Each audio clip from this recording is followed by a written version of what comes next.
Hello दोस्तों, मैं आकाश राठौर अपने YouTube channel all in one study में आपका स्वागत करता हूं। दोस्तों, स्वागत है आपका जीएस के प्रैक्टिस सेट में। और आज इसमें 25 क्वेश्चन है और आज हम इनको सॉल्व करेंगे। और ये यूपी SSC पैट और यूपी पुलिस सीधे कांस्टेबल आने वाले एग्ज़ामों के लिए बहुत ज़्यादा ज़रूरी है। बहुत इंपॉर्टेंट क्वेश्चन है दोस्तों। देखते हैं आप लोग कितने कर पाते हैं इसमें से। तो दोस्तों, पहला जो क्वेश्चन है वो है आपका सत्यमेव जयते महावाक्य कहाँ से लिया गया है।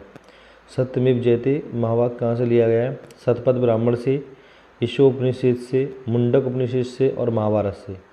तो दोस्तों, इस राइट आंसर होगा वो होगा मुंडक उपनिषद। ठीक है, चलते हैं नेक्स्ट क्वेश्चन की ओर। वेदों की गद्य प्रकरण को क्या कहा जाता है? वेदों के गद्य प्रकरण को क्या कहते हैं? तो वेदों के गद्य प्रकरण को हम ब्राह्मण कहते हैं, ब्राह्मण। ठीक है, नेक्स्ट जो है क्वेश्चन वो है आपका सबसे प्राचीन पुराण कौन सा है? तो सबसे प्राचीन वेद पुराण कौन सा है? तो सबसे प्राचीन पुराण मत्स्य पुराण है, विष्णु पुराण है, नारद पुराण है, वामन पुराण है। तो जो सबसे पुराना पुराण है वो है Matsya Purana. Option A is correct. Next question की ओर चलते हैं। नेक्स्ट क्वेश्चन है ऋग्वेद में सबसे ज़्यादा किस देवता को महत्व दिया जाता है? ऋग्वेद में सबसे ज़्यादा किस देवता को महत्व दिया जाता है? वरुण देवता को, इंद्र देवता को, अग्नि देवता को, शिव देवता को। तो सबसे ज़्यादा जो महत्व दिया जाता है वो जाता है इंद्र देवता को। ऑप्शन जो सबसे ज़्यादा देवता को, इसका right answer option number b होगा। नेक्स्ट क्वेश्चन की ओर चलते हैं। नेक्स्ट क्वेश्चन है प्राचीनतम वेद कौन सा है?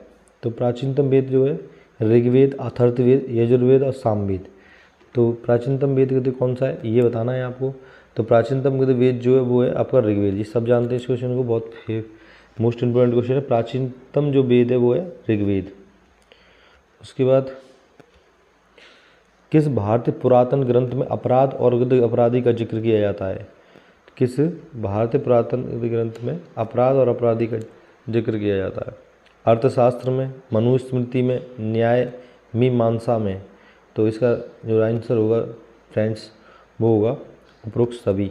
ठीक है, उपरोक्त सभी एक खास एडवाइस रहेगी। अगर कहीं पे ज़्यादातर उपरोक्त सभी आता है तो उपरोक्त सभी ही 99% आंसर होता है। अगर आप पे क्वेश्चन नहीं आता है तो आप वहाँ तुक्का हिट करना चाहते हैं तो ये लगा सकते हैं।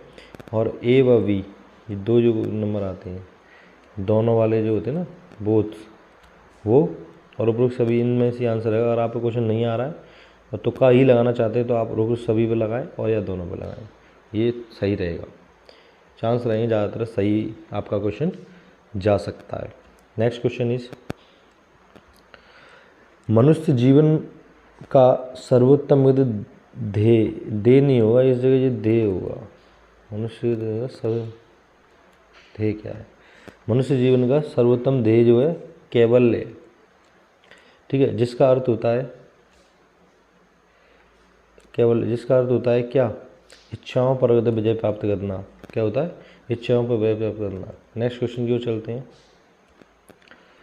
24 जैन तीर्थकार, 24वें जैन, ये 24वें होगा, 24वें जैन तीर्थकार या अंतिम जैन तीर्थकार जो कौन थे? क्वेश्चन में थोड़ा टाइपिंग एरर है। तो ये बस ऐसे 24वें जैन तीर्थकार या फिर अंतिम जैन तीर्थकार कौन थे? पार्श्वनाथ, ऋषभदेव, महावीर स्वामी और हरीश नेमी। तो इसका जो राइट आंसर होगा वो होगा Mahavir Swami. Next question is पहले जैन तीर्थकार कौन थे? तो पहले जैन तीर्थकार कौन थे? तो पहले जैन तीर्थकार महावीर स्वामी थे, ऋषभ थे, पार्श्वनाथ थे या फिर पद्मसेन थे। ठीक है, Parshvanath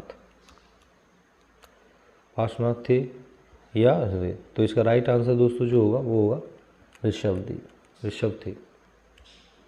next question is Jain धर्म में 3 रत्न होगा।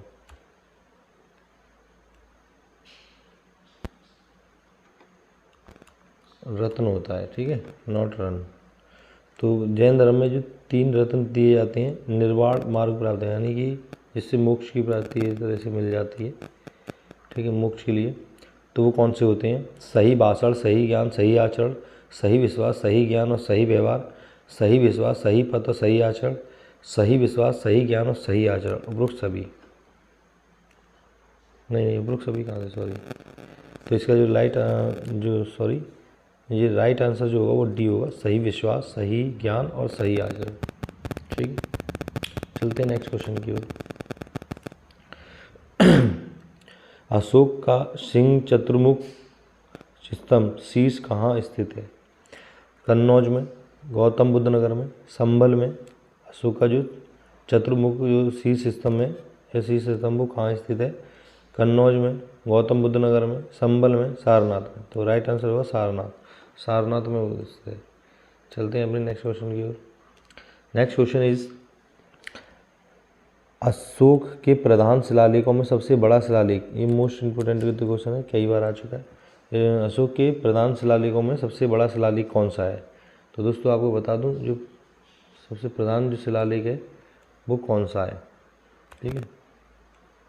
तो जो प्रधान शिलालेख है जो, तो कौन सा है वो? 11वां, 12वां, 13वां, 14वां। तो इसका राइट आंसर होगा 13वां, 13वां, C is correct. Next question is Ashok के आक्रमण के दौरान कलिंग पूर्वी प्रांत जो था उसकी राजधानी कौन सी थी? तक्षशिला, पाटलिपुत्र, उज्जैन, तोशाली। तो इसका राइट आंसर जो फ्रेंड्स वो होगा तोशाली, तोशाली इज करेक्ट।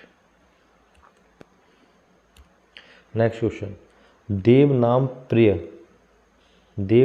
नाम से कौन जाना जाता है, किसे दिया गया था? हर्ष, अशोक, कनिष्ठ और चंद्रगुप्त। किसका? हर्ष, अशोक, कनिष्ठ और चंद्रगुप्त मौर्य। तो इसका जो राइट आंसर होगा फ्रेंड्स वो होगा ऑप्शन बी, अशोक को जाना जाता है। नेक्स्ट, सम्राट अशोक का कौन सा शिलालेख कलिंग पर उनकी विजय, सम्राट अशोक का कौन सा शिलालेख कलिंग पर उनकी विजय का उल्लेख करता है? प्रथम शिलालेख, चतुर्थ, 10वां और 13वां। तो इसका राइट आंसर जैसे अभी पीछे हमने पढ़ा था 13वां शिलालेख सबसे ज़्यादा प्रसिद्ध था उनका, जो 13वां शिलालेख था जो सबसे ज़्यादा प्रसिद्ध था, तो इसीलिए 13वां शिलालेख इसका राइट आंसर हो जाएगा, right of. Next question is Ashok का कौन सा शिलालेख ब्राह्मी लिपि का प्रयोग नहीं करके बनाया गया है? अशोक का कौन सा शिलालेख ब्राह्मी लिपि का प्रयोग करके नहीं बनाया गया है?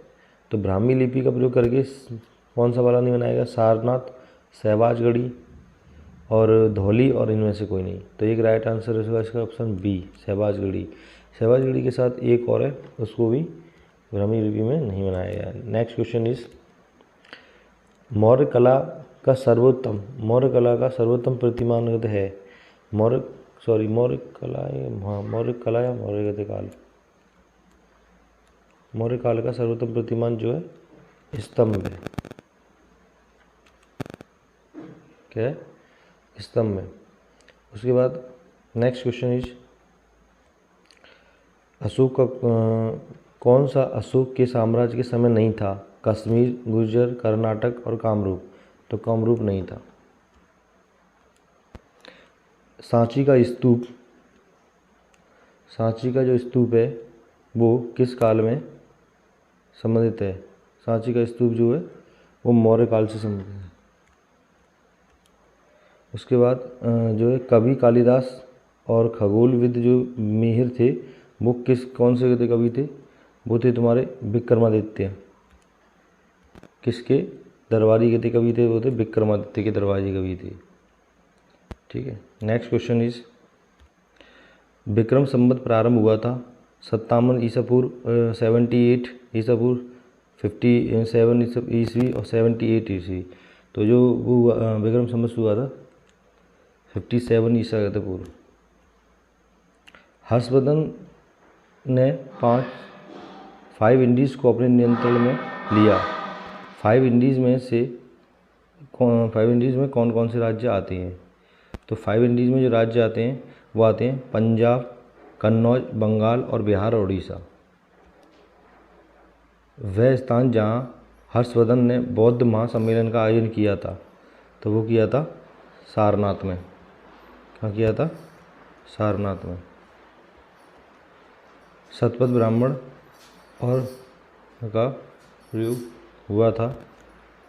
शतपथ ब्राह्मण और तैत्तर ब्राह्मण का प्रयोग जो कौन से युद्ध में होता है? सामवेद में, अथर्ववेद में, ऋग्वेद में, यजुर्वेद में। तो राइट आंसर ऑप्शन होगा दोस्तों यजुर्वेद। उसके बाद ऋग्वेद में निहित गायत्री मंत्र किस देवता को समर्पित है? तो वो अग्नि को, मारुति को, इंद्र को, सावित्री को। तो वो गाय सावित्री को है। ठीक है, तो दोस्तों ये हमारे 25 क्वेश्चन थे आज के। देखते हैं आप में से कौन कौन कितना स्कोर करता है। प्लीज़ कमेंट बॉक्स में ज़रूर मेंशन करके जाएं किसका कितना स्कोर है। और अगर आपको क्वेश्चन अच्छे लगते हैं तो इसको लाइक, शेयर, सब्सक्राइब ज़रूर कर